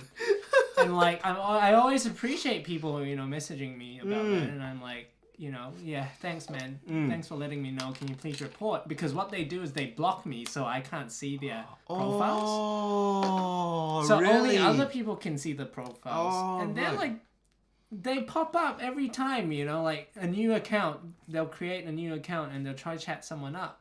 And it's so annoying because I don't like getting those messages from people. Like, when you see someone's imitating you, it pisses you off, right? And then it happens so often. It's crazy. Yeah, and it's not for the good reason, guys. They always have malicious kind of, you know, purposes for that. So Josh will never just randomly chat I people will up. never message you saying, how's it going? How's your investments? How's your portfolio? All right. So if you see me messaging you like that, then it's probably a scammer. Yeah. So just keep that in mind, guys. But you can always go over to his Instagram. It's JW_invests. Yeah. Yeah, Something like JW_invests. Or you can go to his channel in the description link below, and you can check his YouTube channel out. But if you follow me, you might get a follow from me back, but that's not me. That's the scammer. Oh, right, yeah. Because I think that's how you do it, right? Like, they go to who's following, and then they'll follow back. Yeah, this guy won't just follow random people. Yeah, I follow, like, less than 20 or something. Yeah, and on my Instagram as well, I only follow, like, you know, Kernel or, like, Sharesies, Sharesight, you know, those kind of companies or, you know, those kind of big people, not really random personal people, so individuals. So, yeah, just keep that in mind, guys. But, yeah, that's pretty much that. What else do we have here? So my Sharesies portfolio has actually gotten to a point where I'm a little uncomfortable using it for YouTube now. Right. So, and is that because it's a bit down, Tusky? I mean, to be fair, I mean, that's the whole risk of showing your investments on the internet, right? Because when it's doing good, like, sure, you want to, like, show people how well you're doing, but when it's not doing good, like, it's kind of sad. You know, and you know, but the whole point, and that's why you shouldn't show like everything on the internet. Like, you should not show how much you have in total and talk about it. Like, don't even go near that, because it's just not a good place to be, especially when everything is down. Then it's also privacy reasons. Yeah, privacy reasons. You don't want to share your net worth. People, like, you know, big celebrities and whatnot, those are different. You know, that's a different story. But for us, like, normal individuals, it's probably not a great idea to do that. But yeah, I mean, I haven't seen a video from you for quite some time, Tusky, but that's fine. No pressure. You don't need to make video if you don't want to. Yeah, that's why I haven't been. Oh, is that why you haven't been? Yeah. Man, 136,000 in student loans. How's that happen? She studied aviation. Oh. That's expensive. Pilot school? Pilot school. Oh, have you watched Top Gun? No. Such a good movie. Is it? Yeah. I've been planning to watch it because I've been hearing a lot of good stuff about it. Yeah, pilot movie, man. Pilot movie. Let's go. I like it. Oh, do you? It's Okay. a good one. Oh, and you have to see it in the cinemas because the sound effects the surround sound of the jets, you know, like, yeah, you need that. You need that stuff. It can't be covered by stereo. You need surround sound. You need to go to the cinemas to watch that. Alright, I'll keep that in mind. But yeah, 136 student loan is quite a lot. Yeah, that's huge. I mean, it'll take some time to pay it off. It will take some time. I hope that aviation you know, job comes through, because I think so she mentioned in the previous live streams that she's going to go towards traffic control, I think. Yeah, so hopefully you get the job done, and, you know, student loan will be gone, and I don't know how long that will take. Because for me, 39K took me 5 years. 4 years, 4.5 years. So yeah, I mean, you got a bit to go, but I think that'll be fine. Like, it's an investment, right? It's an investment. All right, just let's go through that. So Tusky, I'm currently reorganizing my public and private accounts so I can do videos again. Yeah, just make sure you kind of split out what you want to share and not to share, because never show everything. I think it's not a really good idea on YouTube, especially. Because people, like imagine you're down on your stocks and you can't even take the emotional like damage from that, and you have people like commenting, "Oh, your portfolio is going down." Man, that'll be devastating. I don't even care what people say about my portfolio here, but but for a lot of people, it's not the nicest experience, I think. He's a big data guy. I think this came in when they were talking about my budgeting sheet. Okay. So, Tusky, my 6-month-old son has 90% of his portfolio in NZX 50 and is still doing way better than me. So, Tusky is this guy. He made some kid accounts for his kids. Yeah. And he does investments for them, I believe. And he always picks out, and his daughter also picks up some nice stocks. Like I think she picked up some Disney before. I don't know how Disney hasn't been doing very well, I think. Recently. Yeah. Looks pretty gnarly. It is pretty gnarly, jeez. But it shows you like it's hard to find any stock that's going up in a time like now. It's very, very hard. Toto, viewers, we're your friends. Sure, if you guys... I mean, you guys are my friends. Of course, man. I guess so. You're YouTube friends. Yeah, YouTube friends, yeah. We're living in an era of, digital kind of online connections, I guess. Wait, let's see. Bradley, what's worse is I have 2 stocks doing the same thing. 2 stocks going down. Wait, what does that mean, though? Like A2 Milk and Sinlay? They go down in the same direction or go up? What's worse is I have 2 stocks doing the same thing. I guess so. I mean, they're not going to be going up at that time like now. What is ATP? So I have a bachelor's in... Yeah, I think that's the aviation one and is in ATS. Yeah, so that's the aviation one. Andre, okay, will you buy more Raycon? Okay, I've been saying, guys, like, Raycon financially is doing good, but it's not doing well in terms of, well, the market's not really in its favor. Do you know much about Raycon? I know they make some chips around the like timers. Oscillators, yeah. Oscillators, yeah. That one. Yeah, I bought Raycon because I understand what their product is, and it kind of aligns with what I studied back in uni, because it's semiconductors and like electronics and stuff like that, which I understand. So do they manufacture their own? Yeah. Oh, so they're a foundry. Yes. And they also design? They have quite a history, so they've been around for 50 years or so. So they've been doing this for quite some time. It's just that they had a very small market, and because the backstory of Raycon is that they had one of the biggest suppliers of what they supply in Japan. I think it's called AKM. They had their factory went it caught on fire. Oh yeah, I read about that. Yeah, that's so why their price. And that's when Raycon started pumping, because they started supplying to new customers and new customers, and pretty much they improved a lot of their customer relations with a lot of these global players. And also because their product is a essential part in most kind of new electronic infrastructure. So oscillators and semiconductors is still in the chip shortage at the moment. So they do that kind of the market is in their favor. And I think they locked up a lot of good contracts in the past year or so. But, their financials are still good. But it shows you, even though you have good financial in a time like now, you cannot escape the bear market. So, would I be buying more? I thought about it. I think I rate Raycon pretty similar to BlackBerry. But Raycon's more of a safer play to me. I would buy more.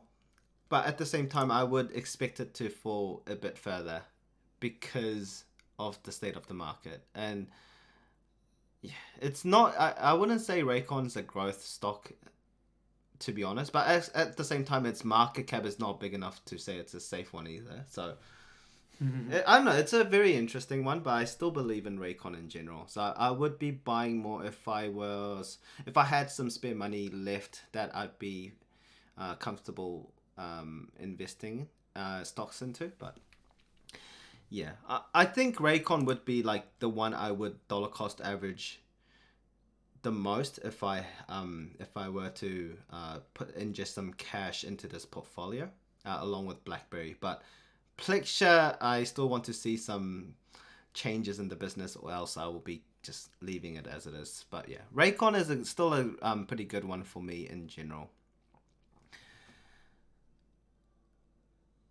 Cameron, Leanne is straight up probably the awesomest person here. She bullies me with the KBBQ, man. But no, I 100% agree though. She comes into every live stream, talks to me on Discord. But yeah, awesome indeed. Okay, Tusky, my Beyond position is going about as well as your Plexure one. So, Tusky, you know what's funny? You know what Beyond Meat is? Yeah. Tusky is a butcher though. It's an interesting one. So he was always big on like, I don't know if you were into Tattoo Chef, but I know you are big in Beyond Meat though. Beyond Meat is. I had some Tattoo Chef. Did you? Did you buy in when it was quite in the media back in the days? Yeah, but then I didn't hold for very long because I didn't believe in the story. Yeah, this is the thing with very niche markets. Like, yeah. And you got two big players in the niche. Like, it's still not a very big market in general. And I think we still have a lot of time to go to kind of see a bigger market share. So more companies can come in and kind of grab a piece of the cake. But, yeah, I don't know. Like, I'm not because I'm personally not a plant-based kind of meat kind of person.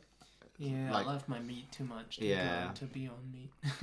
Yeah, but I mean, it's understandable, right? Like, they have their revenue stagnated and just earnings are falling. I don't think there's a good reason for it to go up any further than what it is.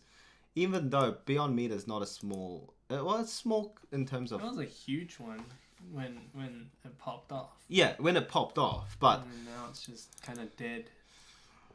So yeah, I mean, the thing is, like, I mean, to make you feel any better this is sure, like, this one came down quite a bit, but like, sure, this one, like, what came down from like 150 at one point. It was like even more than 200, but it's like down to like 25.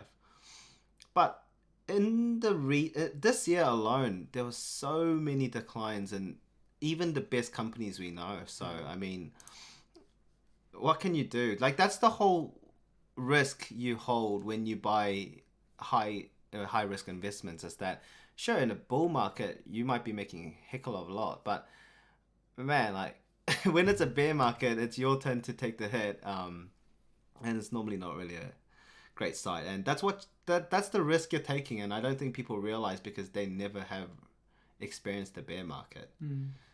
Yeah, it's not the easiest, really. Okay, so Tusky, NZ Top 20 used to have A2 as a top position, so yeah, I guess you did mention that before as well. I think that was for Colonel. Okay, we're really behind on chat, eh? Because these were when we were back talking about Allbirds. Yeah, that's why you need to hurry up. Sorry, man. Otherwise, people would leave the chat. No engagement.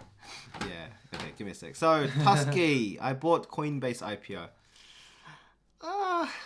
I'm not a big fan of Coinbase, honestly speaking. Same with Robinhood.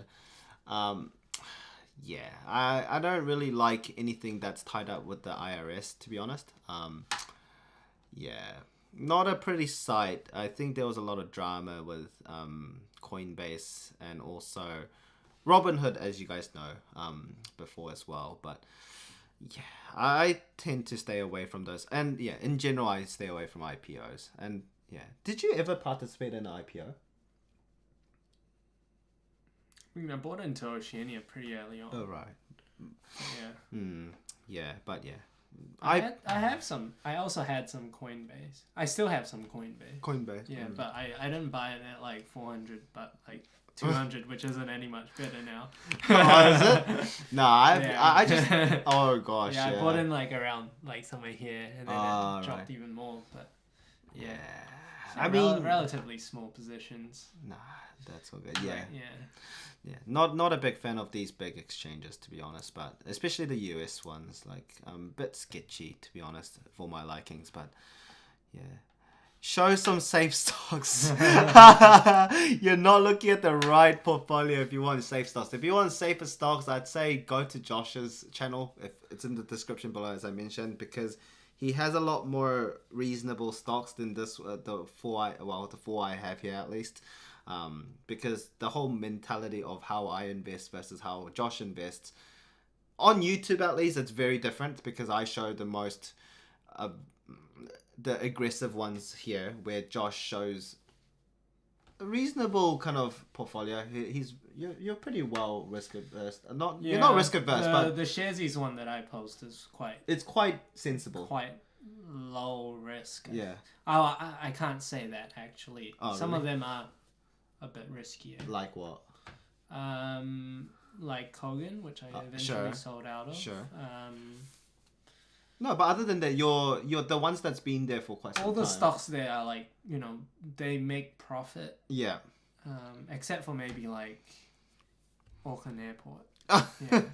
I mean, that's because of other Yeah. external factors. You can't do much about that. But yeah, if you want safe stocks, go to his channel. It's way better than mine in terms of. I wouldn't call safety. them safe No, stocks. I don't think they're just less volatile. I think. I don't think there is such thing called safe stocks, but there are lower risk stocks and there are higher risk stocks. It's just that. But nothing is safe in this market. Oh so, no, not in this market. Just be careful out there. I think that's the biggest takeaway is no matter how hard you try, you cannot beat the market. Like if the market wants to go down, even if you have great financials right now, it will probably go down. That's just the cycle. Everything's a cycle in the financial. Well, not just finance, but just in general, right? Like there's ups and downs. Yeah, probably need to go soon. So. Oh, do you? Yeah, it's 9:30. Let's make it 9:30. Okay, so we got till 9:30. So if you want to put in, get through this. Girlfriend. Oh yeah, girlfriend. So Cameron, girlfriend, we track her down and ruin her life. No one hurts our friend. No, she did nothing wrong. Don't worry about it, guys. It just didn't work out. That's all.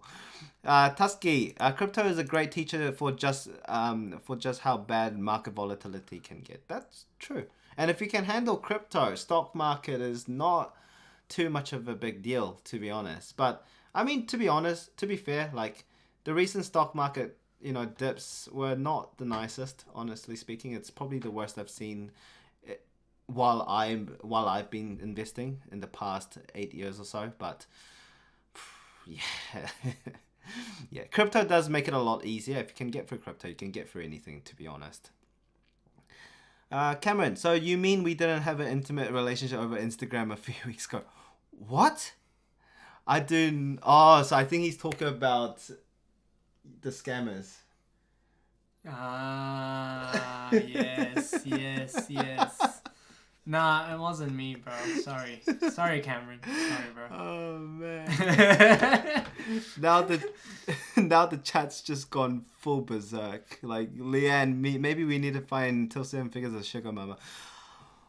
Woo! Yeah. No, man. Jeez. This chat, man, getting crazy again. Okay, so Tusky, better to find out now that a relationship is not going to work, Choiboy. Rather than it potentially being a marriage gone wrong, you'll find someone for you. Sorry you had a bad breakup, though. It wasn't a bad breakup. It was just a lot of things could have been better. But, yeah. Why is this becoming some random non-financial related kind of chat? It always becomes like this, I guess. Yeah, that's good. I think that's the beauty of these random live streams. That's true. Oh no, I'm not worried about showing how much I'm down. The portfolio is down 32%. It's the amount I have in the portfolio. I mean, I think there is a bit of a thing about like, I guess it's a sensitive topic, right? Like how much you have in your portfolio. While you and I would be showing like tens and $20,000s of dollars, a lot of people might not have that kind of, what do you call it? a lot of people might not have that much, but at the same time, because you have so much money in your portfolio, some people might be quite not skeptical, but they might be uncomfortable sharing their portfolio because they have a lot of money. Yeah, and I think some people might follow you just because you have a lot of money, and I think that's dangerous too, because it shouldn't be how much money you have. It should be, you know, whether your ideas make sense, whether your thesis makes sense, whether your analysis is correct.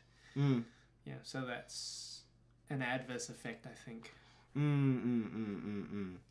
Yeah, I think you don't have. I think you had pretty similar amounts as me, Tusky. If not more than me now. But comparing yours to my portfolio value. But I mean, at the end of the day, like, it doesn't matter how much you have. It's more about if your ideologies kind of resonate with other people, and if they like your content because you think the same way, or you challenge them in a good way, personal finance wise or investing wise. So yeah, but I guess you just got to be comfortable sharing stuff on the internet if you do start to share a lot of the things. It's a tricky thing, right? Sharing how much you have and how you invest on the internet, but just certain people take it nicely, some people don't. But whatever makes you comfortable, man. My daughter did have a bit of Netflix. Fortunately, it's a small position. Yeah. Thank God it was a small position, because, man, Netflix, a lot of the internal people would have got like good options in shares, right? As their compensations. A lot of them apparently were just useless. So, like, I heard a lot of people quit Netflix because their options just went Share worthless. price went, Worthless, yeah. So it's unfortunate, but it is how it is right now. Okay, so Leanne, I would love to try out to be a radar controller and get 220k pay annually. You know, that's the thing with aviation kind of related things, right? Like, you spend a lot of money on tuition, but once you get hired, man, you have a massive jump in your salary. Yeah, very niche. Very niche. Very well rewarded. Exactly. I think it's just me and Leanne left in here. I think there's a lot of people that still listen to this live stream as a podcast, so we still have good 14 people. But I think we had 74 unique viewers today, which is quite a lot, to be honest. Pretty but good. That's not too bad, I think. And we've been holding a good 15, 20. Is that normally how much? So normally it hovers around 10. Oh, so I brought in an extra 4 today. Yeah, but I think because I put on, I think you shared your story as well, which would have maybe brought in some people in this. But yeah, normally views, I normally get I don't know, 30. It just dipped. Yeah. Nah, it just analytics does that sometimes. But I just keep an eye on this one rather. But that's cool. Yeah, so yeah, Cameron, I got wrecked on 2 cheap cars IPO. It was offered at 90 cents at $1.10 per share. It dropped massive before the stock card even appeared on Sharesies. I did not even know 2 cheap cars. What? I think it's NZA ticker. Yeah, NZ Automotives. Oh, is it them? I think it's this one, right? 2 cheap. Yeah. Yeah. I didn't even know. This is how much I care about the markets nowadays. I'm not really looking for new stocks, but what? Wow, got absolutely hammered. That's not too good, is it? 73 cents, but the automotive market wouldn't be doing so well in a time like now either. Turners have been doing all right. Yeah, but they have a bit of a monopoly around auctions. To be honest, they're well known for auctions, at least. It's not a monopoly. Not a monopoly, but they got a name value, right? And they've got a good brand, and they also have a good way to source cars from New Zealand.